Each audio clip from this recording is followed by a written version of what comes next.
ఎంత మంచిగా నిద్రపోతుంది చూడు మామ కోడలి పిల్ల.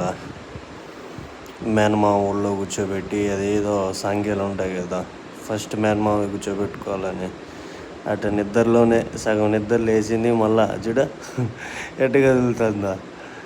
సరే అని చెప్పి మళ్ళీ భుజాన్ని వేసుకొని కొంతసేపు నిద్రపుచ్చితే నిద్రపోయింది. మళ్ళీ చూడు ఎట చూస్తుందో. ఏ చిట్టి అన్నామంటే కళ్ళు తెరిచేది, చూసేది, మళ్ళీ పడుకునేది. లాస్ట్కి మళ్ళీ వాళ్ళ అమ్మ ఎత్తుకొని నీట్గా గుండు కొట్టించేసి, కానీ ఏడ్చలే మామ, ఏమైనా 9 months బేబీ.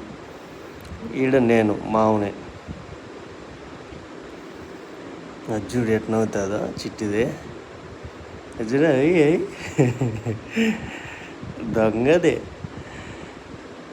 ఫోన్ ఉంటే పిచ్చి మామ, ఎక్కిరియడం. మళ్ళా ఆ రామ్ రామ్ కొడుతుంది మధ్యలో, వాళ్ళ అమ్మ పాట పాడుతూ ఉంటే చూడ మూతి చూడ ఎక్కిరియడం. 9 months బేబీ మామ, చూడు ఎట్ట ఎక్కిరిస్తుందా. ఏమైనా పిల్లలు బాగా ఫాస్ట్గా నేర్చుకునేస్తున్నారు మామ అన్నీ. లాస్ట్కి ఆడ వాళ్ళ పెద్దనాన్న ఉంటే వాళ్ళ పెద్దనాన్న గడి పోయింది. అది ఫైనల్ ఫోటో.